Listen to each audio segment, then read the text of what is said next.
Assalamualaikum warahmatullahi wabarakatuh. Bertemu lagi dengan saya di Webin Channel. Nah, kali ini kita akan melakukan pembahasan minusnya dari apa ya namanya, dari adapter laras.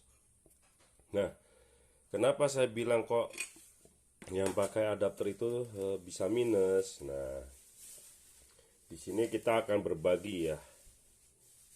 Nah, berbaginya itu yang di apa, di adapter laras ya, nanti kita bagi ya.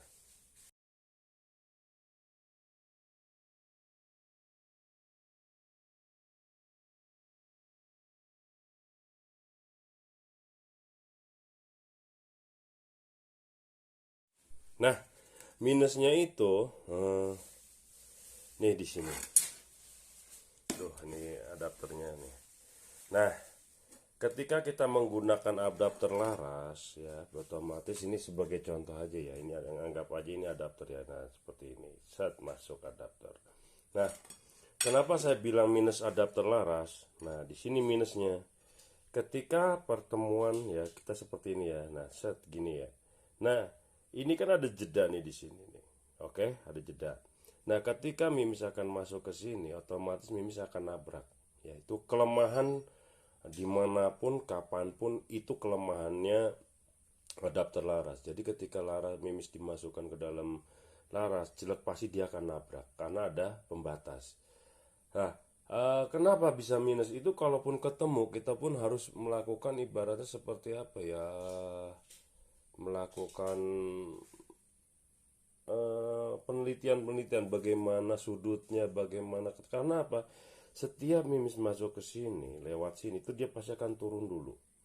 Dia akan turun dulu, pasti dia nabrak ini nih, sudut ini nih. Nah, dia akan nabrak sudut ini. Nah, kebanyakan itu kita nggak sadar, pasti nabrak-nabrak ini tuh kita nggak sadar. Kebanyakan seperti itu. Jadi apa? Apalagi bagi orang-orang yang baru pemula-pemula ya. Kalau orang yang baru pemula itu bertemu masalah seperti itu pasti akan langsung, aduh ini bagaimana pak cara penyelesaiannya, aduh ini bagaimana cara melakukan perbaikannya. Itu pasti akan bingung seperti itu. Maksimalnya dia frustasi, putus asa, jual unit. Nah, seperti itu. Makanya itu ya kelemahan untuk yang pengguna adapter laras, yaitu seperti itu minusnya ya. Ya plusnya sih cuma satu, bongkar pasang gampang, dia nggak harus nyari lubang transfer lagi, dia cuma cukup bongkar yang depannya ini aja. Tapi minusnya yaitu ketidakrapatan angin, malah banyak minusnya menurut saya. Ya, pertama dia pasti nabrak di sudut ini. Yang kedua dia bocor angin di sini karena apa? Sekuat-kuatnya silnahan kalau cuma nempel doang ya, kecuali dia tuh di apa, dibaut dari atas untuk kayak lubang transfer ya, dibaut dari atas truk itu dia kuat. Tapi kan ini kan dari depan, cara sekuat-kuatnya dari depan tuh pasti ada bocornya, pasti ada rusaknya. Yang rapat dari atas aja bisa bocor, apalagi cuma dari depan belakang itu lebih lebih lebih rawan kebocoran ya kalau menurut saya. Nah ya plusnya cuma satu, cuma gampang bongkar bongkar pasang-pasang laras baru gampang. Iya cuma bongkar pasang aja, tapi minusnya itu yang kita pikirkan. Karena apa?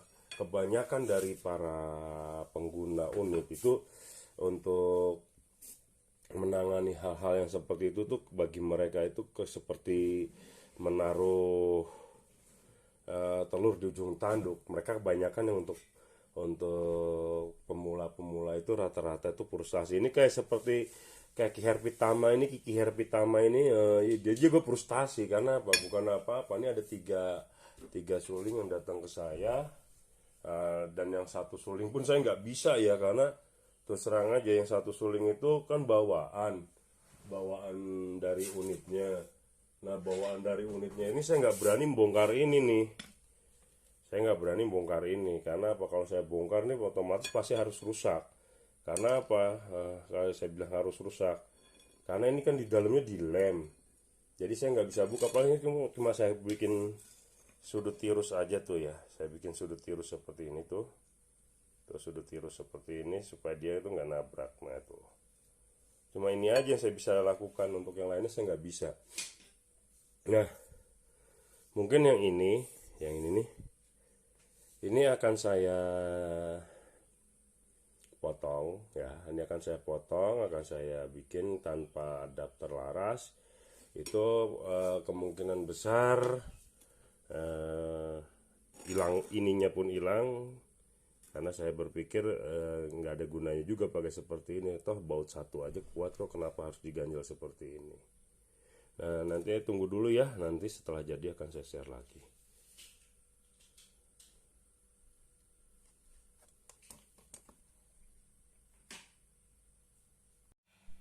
Nah, ini hasilnya ya. Ini sebelum tadinya ini masih pakai apa, adapter adapter laras ya. Ini sebelum saya bubut menjadi seperti ini. Nah, ini setelah tidak menggunakan adapter laras. Jadi bagi user-user yang ibaratnya masih pengen plug and play tanpa harus mencopot lubang transfer, ada konsekuensi yang harus Anda terima, yaitu pertama sulit nyeting, yang kedua mimis pasti rusak, yang ketiga itu kebocoran pasti akan terjadi di ini ya, di adapter sini. Nah, ini kendala yang harus Anda terima konsekuensinya pribadi ya. Jangan menyalahkan kepada GS, jangan, karena GS itu hanya mengikuti permintaan.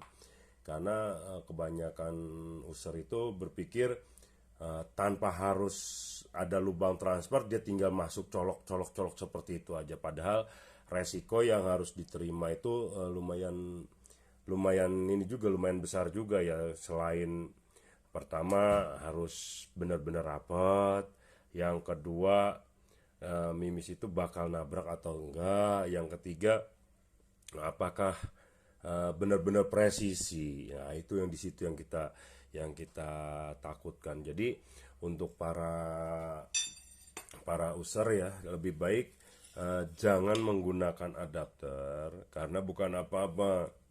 Pelajaran saya yang pernah saya lakukan itu untuk menangani satu unit aja saya butuh waktu sekitar 3 minggu sampai 1,5 bulan itu untuk satu unit. Nah, kalau yang untuk seperti ini akan langsung mendapatkan akurasi. Ya, jadi untuk para user berpikir ulanglah kalau mau menggunakan adapter, karena nggak semuanya yang ibaratnya colok pasang itu gampang, itu nggak selamanya. Jadi tolong dipikirkan kembali untuk hal yang seperti ini. Jangan memudahkan sesuatu yang sulit, dan jangan menyulitkan sesuatu yang mudah. Itu aja dari saya. Semoga bermanfaat. Jangan lupa like, share, komen, dan subscribe-nya agar channel saya terus berkembang dan banyak-banyak lagi yang saya bagikan. Wassalamualaikum warahmatullahi wabarakatuh.